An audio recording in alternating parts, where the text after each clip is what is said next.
우리가 아까 제가 니체를 굳이 또 말씀드린 이유가 니체가 원래 했던 얘기하고 지금 제가 드리는 거는요.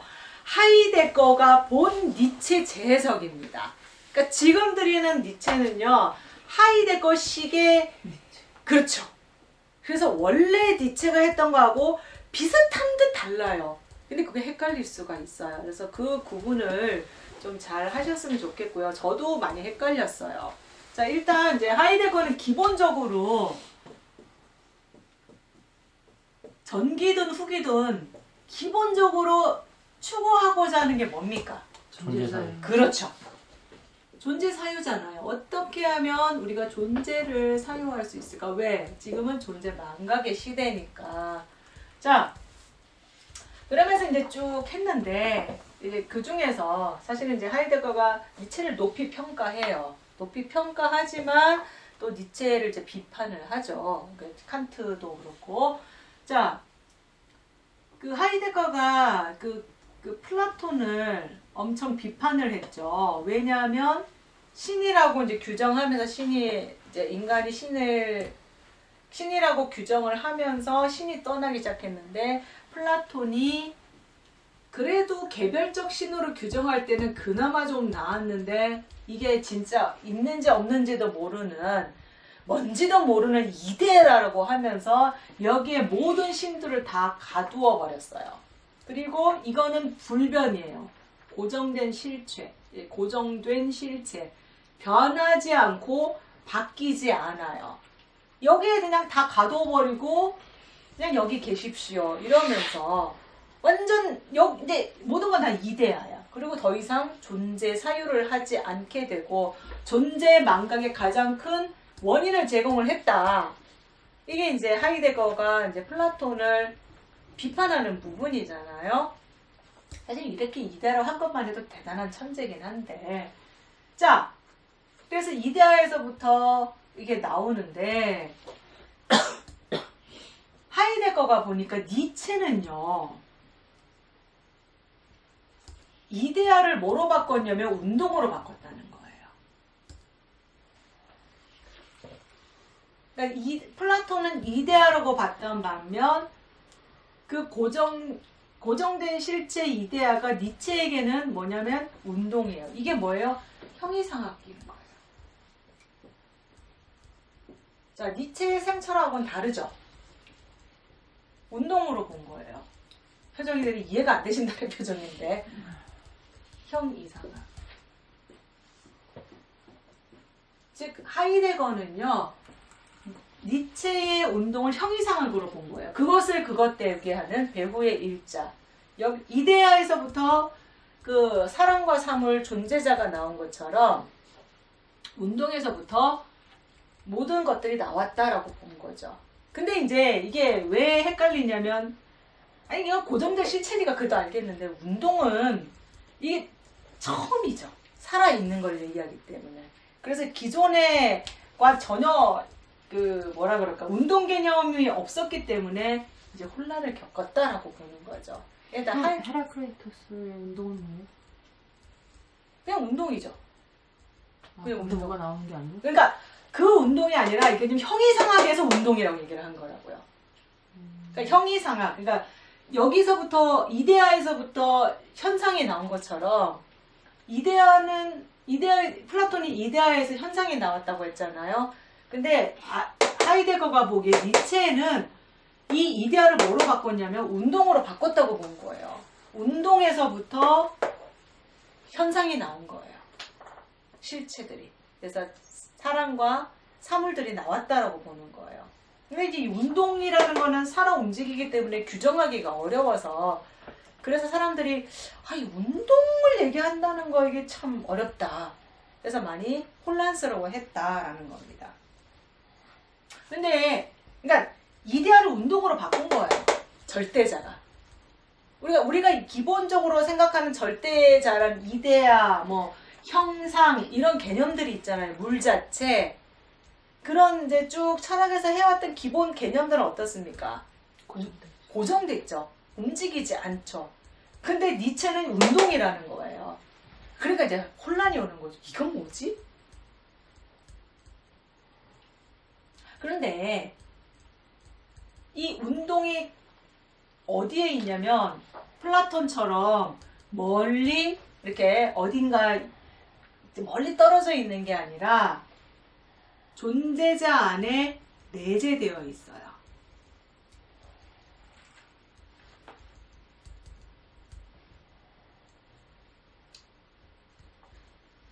그래서 존재자를 깊이 들여다보면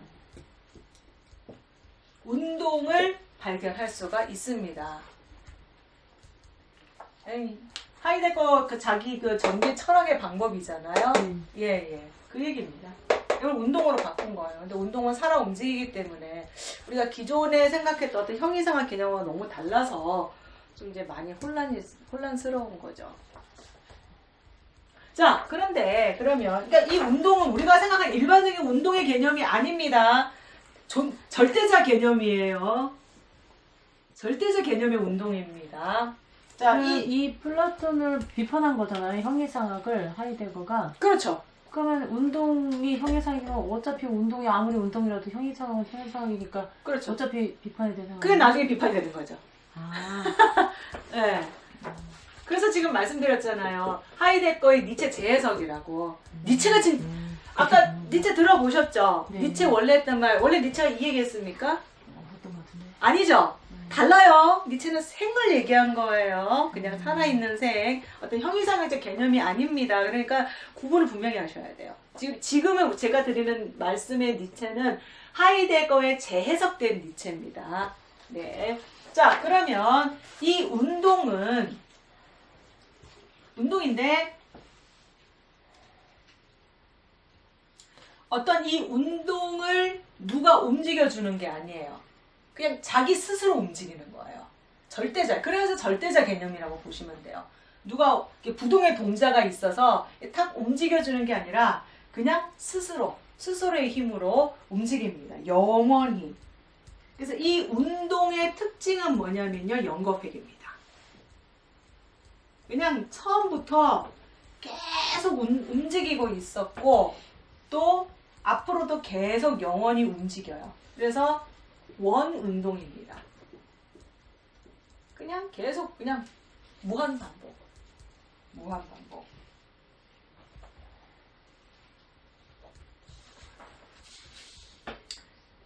그래서 지금 이제 우리가 이렇게 공부하는 이런 상황이 과거의 어느 순간에도 이런 게 우리는 인지하지 못하지만 있었던 거예요. 그래도 이게 무한 반복돼서 지금 이 공부하는 상황이 있는 거고 또 미래의 어느 순간에 또 이렇게 공부하는 상황이 또 계속 무한히 반복되겠죠. 그러니까 무한히 그냥 영원히 반복되니까 여기서 드는 기분은 뭐냐면 권태입니다.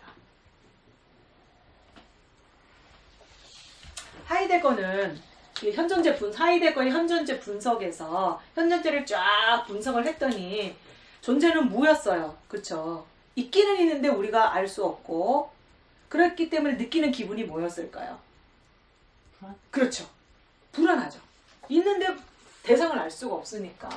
그래서 하이데거가 현존재 분석을 통해서 존재에 대해서 인간이 느끼는 기분은 불안이었습니다. 근데 니체는요. 같은 거의 영원한 반복이기 때문에 느끼는 기분은 권태입니다.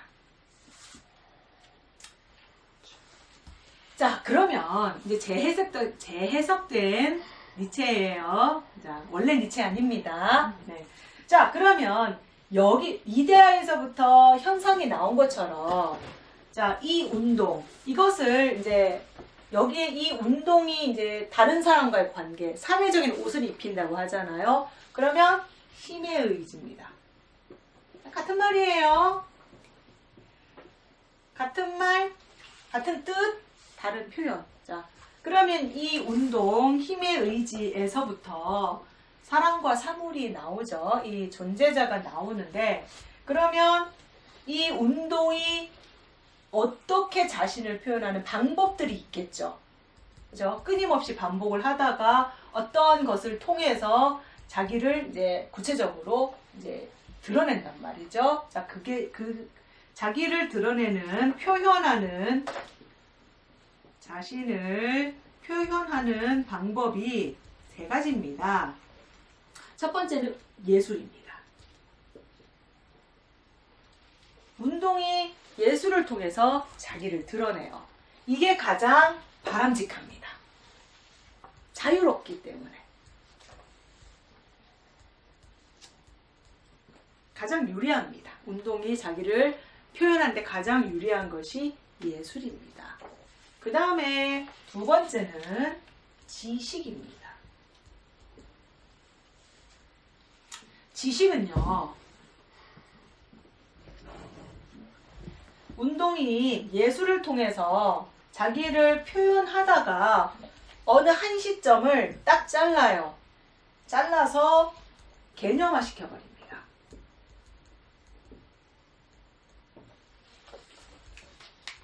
그게 지식이 되는 거예요.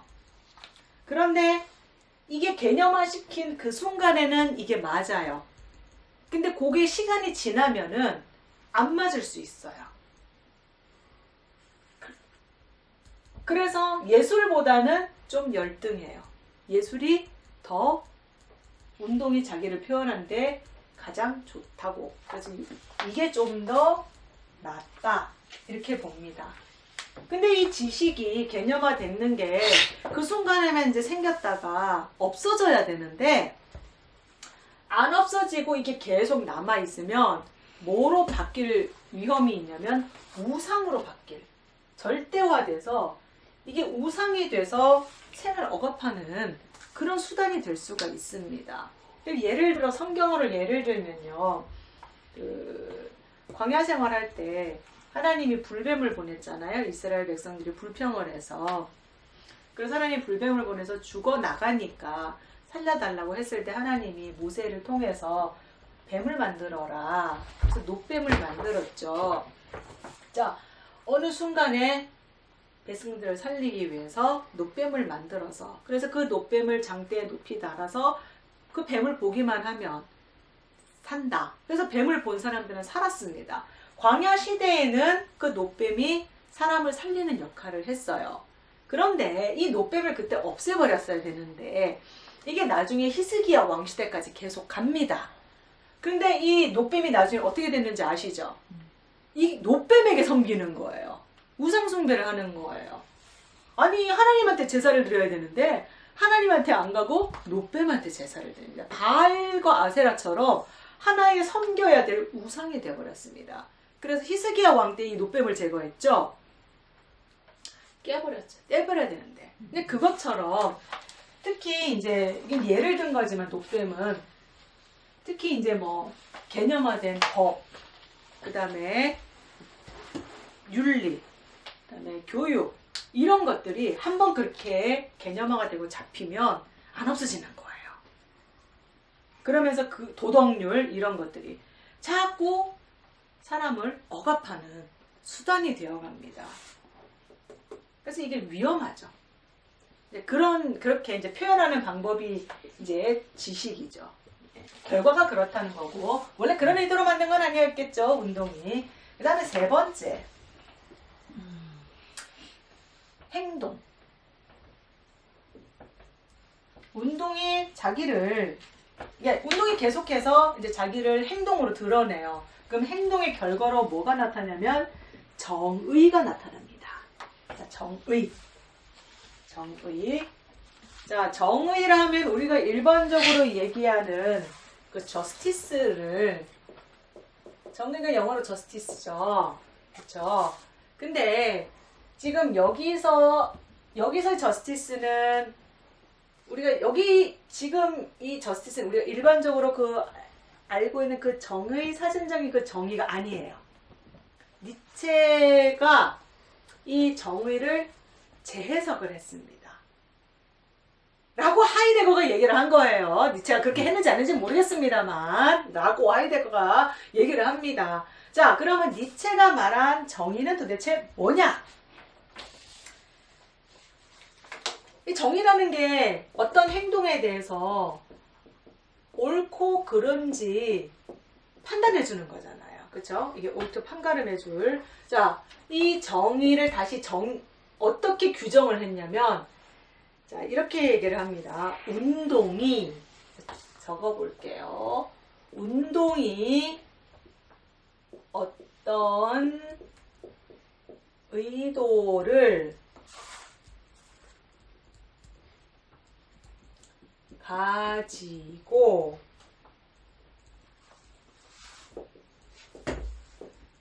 행동하거나 자기를 표현하려 할 때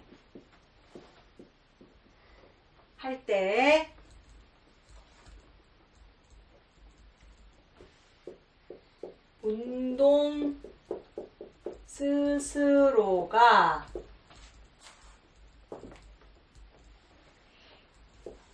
자기에게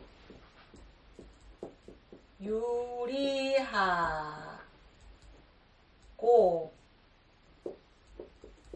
우세한 입장을 부여하여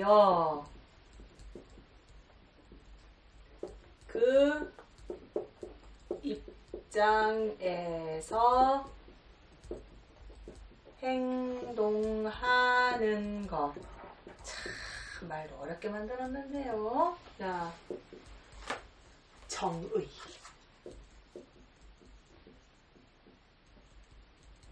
자,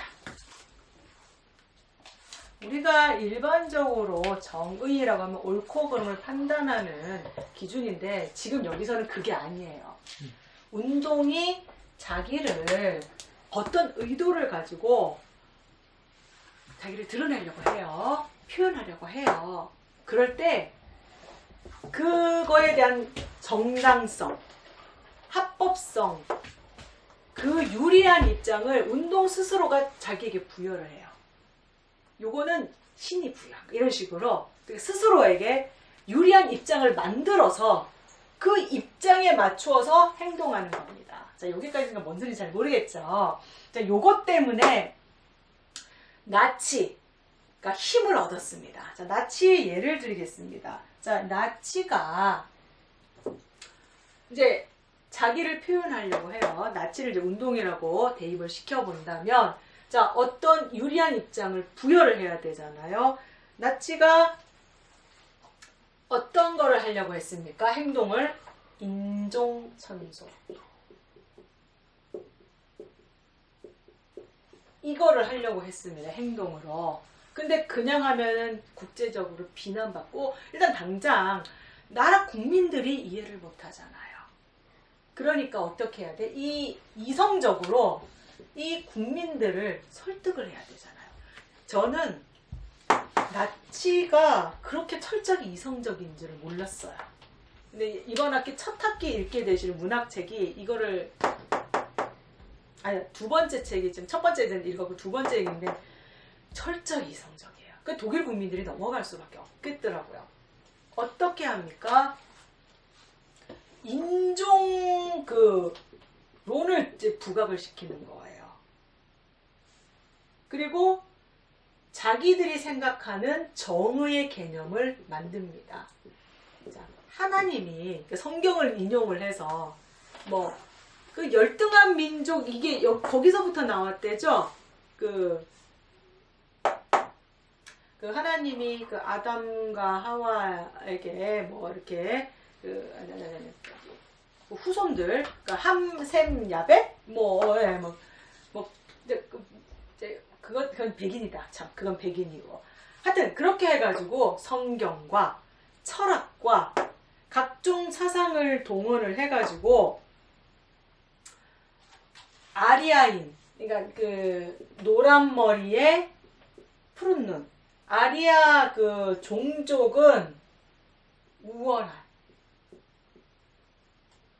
인종적으로도 우월하고 생물학적으로도 우월하다.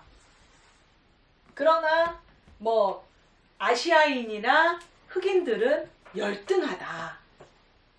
뭐 그게 이제 성경을 근거를 들었던 걸로 알고 있어요. 그리고 철학적으로도 근거를 들었고요. 그리고 가장 쓰레기는 뭐냐? 유태인들이다. 그러면서 그때 유태인들을 쓰레기로 든 예가 뭐냐면 그 신약의 복음서에서 그 유태인들이 그 예수님의 피를 우리 자손에게 돌리소서 그 말 했다는 그걸 근거로 든 거예요. 그래서 얘네들은 예수님을 죽인 기독교 국가잖아요, 독일이. 마틴 루터가 종교개혁을 했고 당시 기독교 국가였거든요. 이 예수님을 우리가 믿는 그 예수님을 죽인 그 원흉들이 누구냐? 유태인들이다. 그러니 근데 유태인들이 뭐라고 그러니 성경에 그 피를 우리 자손에게 돌리라고 하지 않았느냐. 그 일을 누군가 해야 되는데 누가 해야 되느냐? 우리가 해야 된다. 우월한 우리 아리아인들이 해야 된다. 그래서 유대인들을 다 잡아서 죽이자. 사실은 배후에 이게 아니었죠. 유대인들이 모든 상권과 경제권을 장악하고 있으니까 그게 너무 싫었던 거예요. 그게 너무 잘 나가니까. 그래서 그거 뺏으려고. 그리고 그때는 1차 세계대전 이후에 독일이 전쟁 보상금 치르느라고 나라가 너무 피폐했대요. 국민들이 너무 헐벗고 굶주리고. 근데 유대인들이 그 독일의 경제를 대부분 장악을 하고 있는 거예요. 그러니까 독일 사람들이 열등감에 사로잡혀 살았거든요. 먼 나라 이웃 나라 독일 편에 잘 나옵니다. 네. 그래서 히틀러가 그걸 건드린 거예요. 사실 우리는 열등한 민족이 아니야. 우리는 우월한 민족인데 이 얘네들이 이 예수님을 죽이는 원흉들이 우리를 괴롭히고 있는 거야. 그러니까 어떻게 해야 돼? 얘네들 없애야 돼. 독일 국민들이 열광을 했습니다. 그때만 하더라도 독일은요. 유럽에서는 2등 국민 취급을 받았었대요. 열등한 민족 취급을 받았었대요. 그리고 비스마르크가 독일을 통일하기 전에는 독일은 나라다운 나라가 아니었대요. 먼 나라 이웃 나라에 잘 나오더라고요. 네. 그래서 그런 뭐라 그럴까 괜히 그런 그 열등감을 가지고 있었는데 히틀러가 아니야 유리한 입장을 우리는 원래는 우월한 민족이야 이러면서 유대인들에게 다 돌린 거예요 탓을. 열광을 했죠. 요즘에 트럼프가 하느랑 똑같네요. 똑같아요. 트럼프가 지금 그거 하고 있잖아요. 그러니까 미국 이민자들이 와서 네. 그 경제권 장악하고 그 다음에 미국의 그 백인들 왜 자극했잖아요. 그러니까 트럼프가 된 거잖아요. 거기를 자극해서. 그래 트럼프가 좀 말도 안 되는 정책을 펴잖아요. 반이민 정책 그리고 그래서 그 반이민 정책 특히 오늘 오면서 뉴스 들었는데 불법 체류자들 정말 경범죄 있잖아요. 경범죄 걸려도 추방하도록 법을 바꾼대요 지금. 근데 우리는 좀 미친놈 죄송합니다. 뭐 저러냐. 그런데 막상 미국 내에서는요. 트럼프 정책 지지하는 게 60%랍니다. 60-70%래요. 의외로 똑같은 것 같아. 똑같아요. 그 유학가에 있는 친구 얘기 들어보면요. 지금 무서워서 한국으로 못 오겠대요. 못 들어올까봐. 못 들어올까봐 진짜. 진짜 못 들어올까봐 미국에서 안 가고 싶어도. 그 이슬람 국가뿐 아니라요. 이게 불똥이 진짜로. 우리나라 사람들 중에서 불법 체류가 의외로 많대요. 그럼 모든 불법 체류자에 해당이 되는 거예요. 그럼 법은 동일하니까. 그래서 지금 그 미국 내에 사는 외국인들이 지금 굉장히 두려움에 떨고 산대요. 눈치 보고 있대요. 미국도 좋은 나라가 아니에요. 자, 바로 이거죠. 미국식의 정의인 거예요. 내가 의도를 가지고 백인 우월주의를 열등감에 사로잡힌 백인들을 내가 다시 살려보겠다. 의도를 가지고 표현하려고 할 때 어떻게 합니까? 지금 트럼프가 우세한 입장을 부여하는 거잖아요. 강한 미국을 만든다. 우리 옛날에 어땠냐? 전 세계를 쥐락펴락하지 않았느냐? 그 입장에서 행동을 하는 거예요. 지금 뭐 이제 대표적으로 뭐 위험 이슬람국 테러국가 7개 지정해서 입국 금지 행동을 취한 거죠. 나치도 취한 거예요. 근데 근거를 들어야 되잖아요. 니체를 근거를 든 거예요. 니체가 얘기한 정의를 바탕으로 철학 바탕 됐죠. 성경 바탕 됐죠. 유태인들 열광을 했습니다. 독일 교회도 다 지지를 했습니다. 그래서 보네포가 그러면 안 된다 했다 감옥 간 거예요. 이게 정의랍니다. 그럼 이 정의는 네. 이렇게 들어보면은 합리화하고 아주 비슷한 것 같아요. 그렇죠. 그거예요. 그냥 옳든지 말든지 상관없이 그건 상관없어요. 그냥 뭐 객관적으로 옳든지는 상관없고 그냥 우리한테 오르면 돼. 맞아요. 바로 그겁니다. 네. 그래서 20세기에 나치의 전체주의, 그 다음에 공산주의, 그 다음에 제국주의에게 이 빌미를 제공하게 되었대요. 니체가 얘기한 정의가 이렇다는 거예요. 아, 이거 하이데거가 해석한 니체. 그렇죠, 그렇죠. 근데 그럴듯하네요. 그렇게 해야 아전인수격으로 끌어다 쓸 수 그렇죠, 있지. 그렇죠. 만약 객관적인 정의를 했다면 안 맞잖아요. 독일인에게만 맞는 거지 다른 민족에게는 안 맞잖아요. 그렇죠. 그러니까 진짜 정의가 아니죠. 그렇죠. 근데 니체식의 정의로 치면 이 독일 민족에게는 이게 정의인 거죠. 정의죠. 그러니까 내가 옳다고 생각하는 걸 행하는 거예요. 거기 유리한 입장을 부여해서 근거를 들어는 거죠. 그래서 이 니체의 사상이 본의 아니게 20세기에 많은 그 사상과 정치 운동에 영향을 줬다.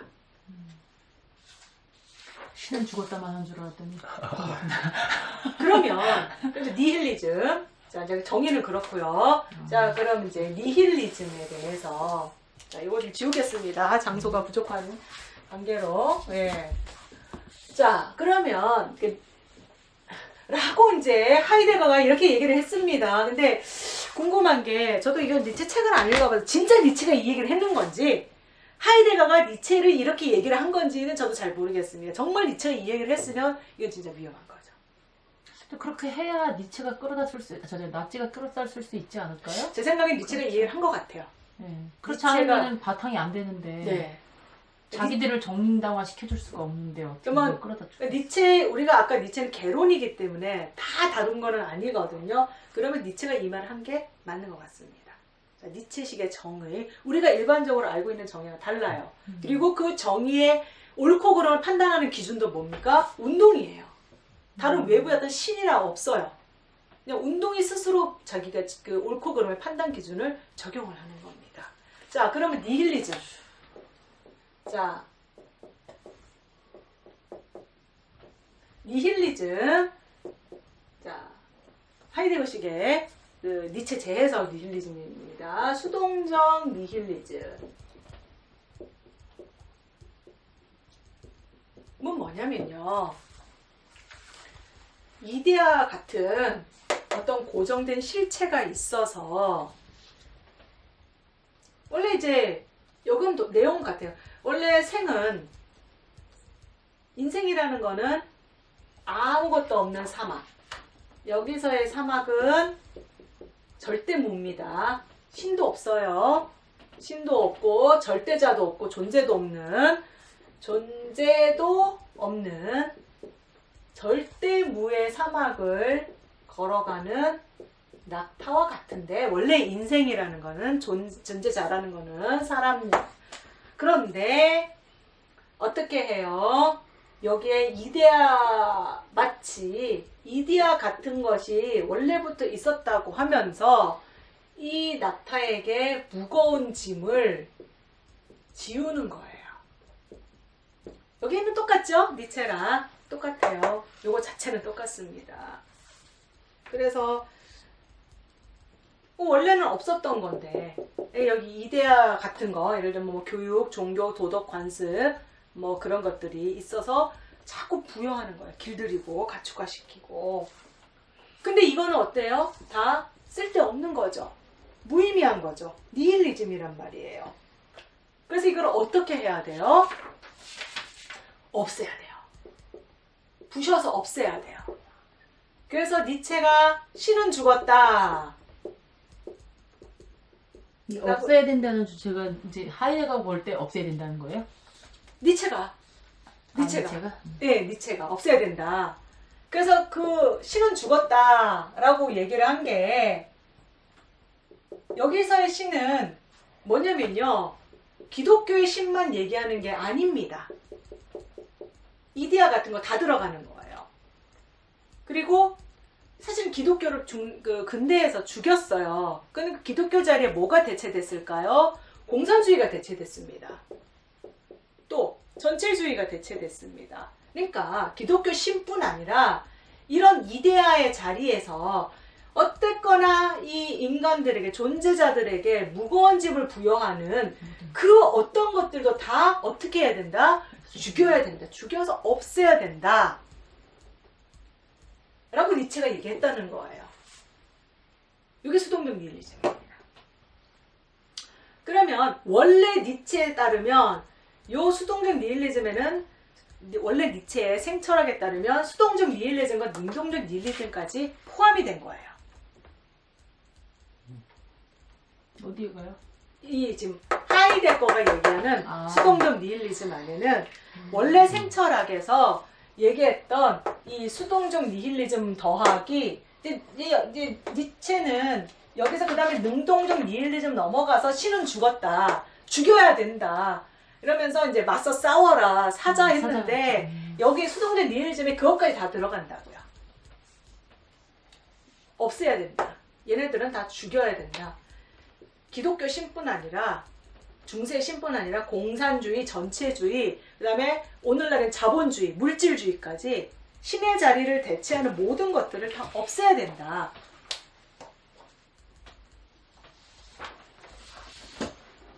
자, 그 다음에 능동적 니힐리즘은 뭐냐면요. 어린이와 같은 상태예요.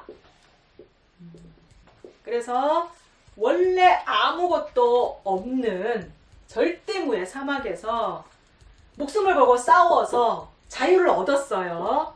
자유를 얻은 낙타가 자기가 가고 싶은 방향으로 자유를 가지고 어린이처럼 그냥 계획도 없이 욕망도 없이 자기가 정한 정의대로 정의롭게 자유롭게 살아가는 게 능동적 니힐리즘입니다.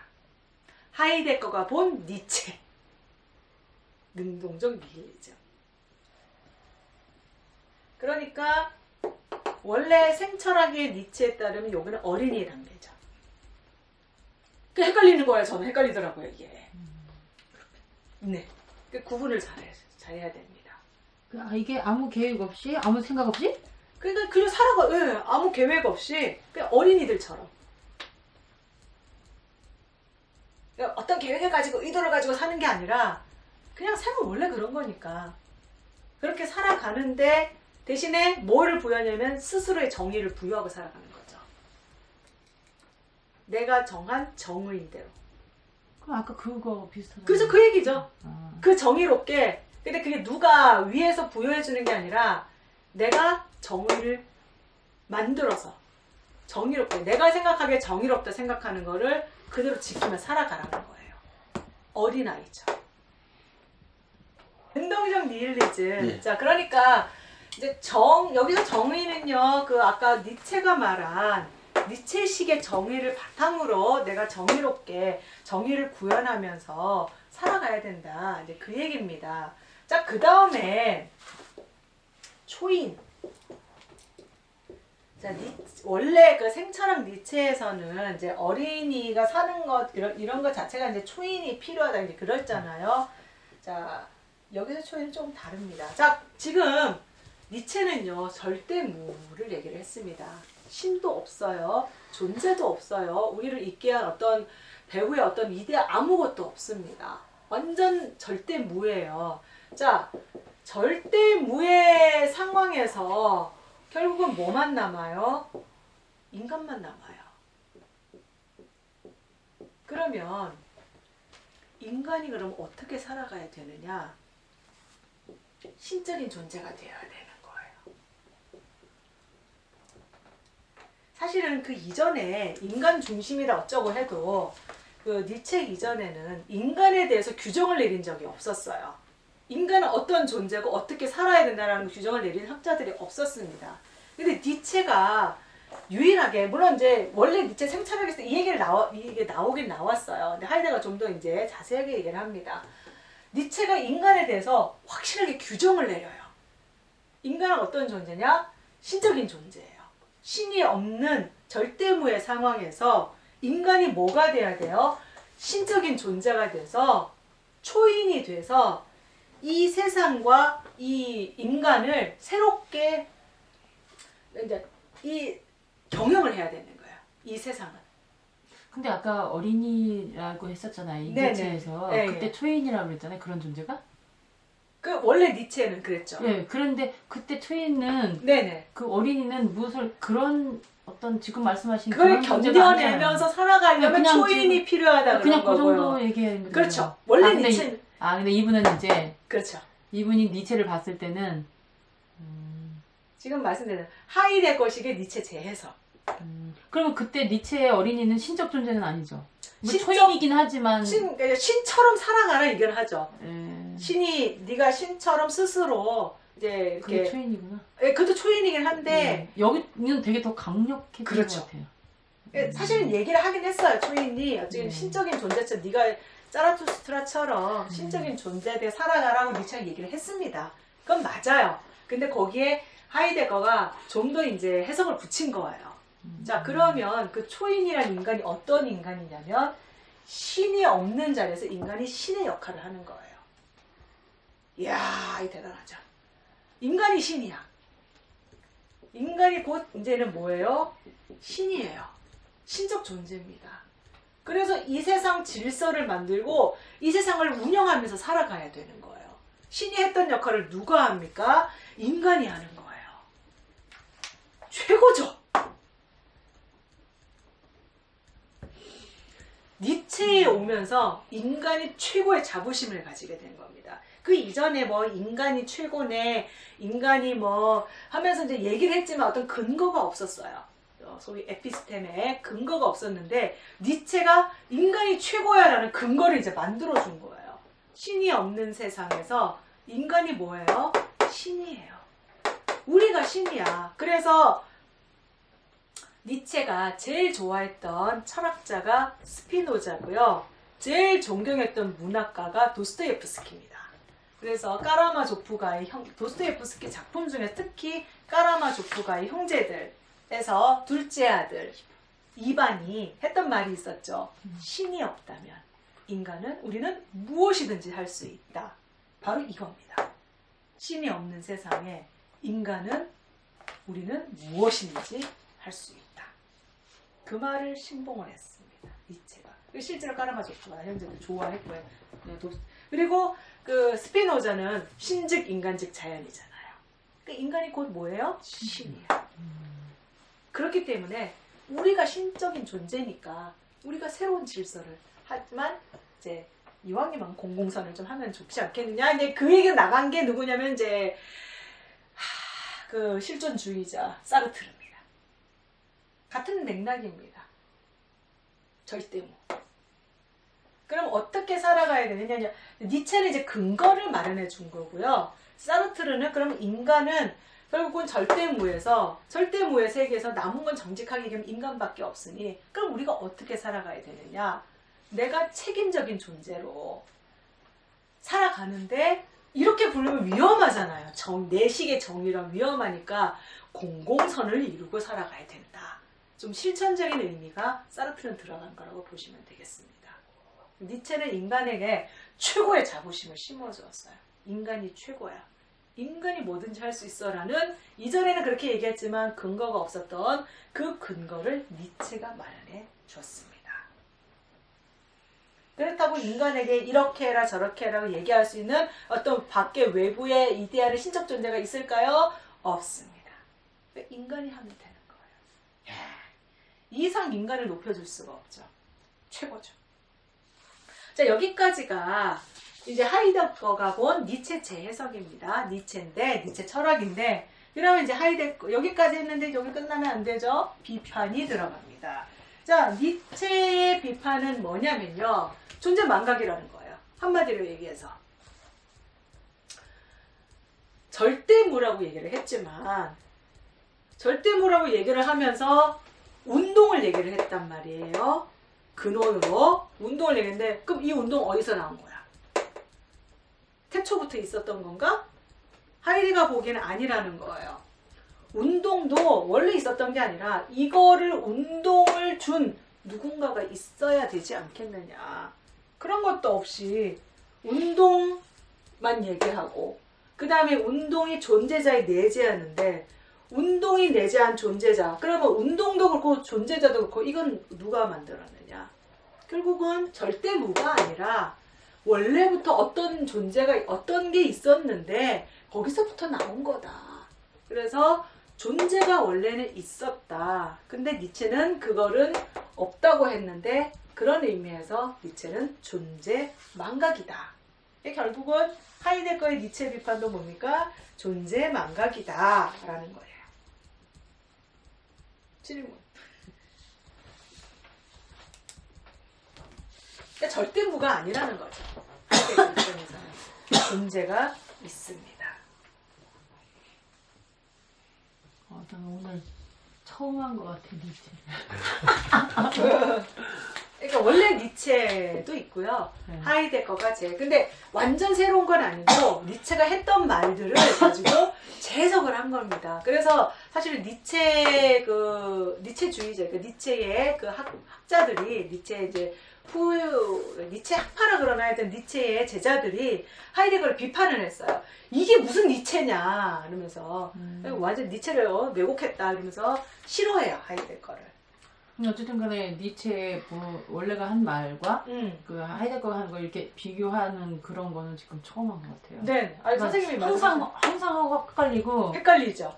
그 말이 그 말 같고 막 그러면은 이게 근데 어린이 초인도 네, 사실 많이 헷갈렸거든요. 저도 헷갈려.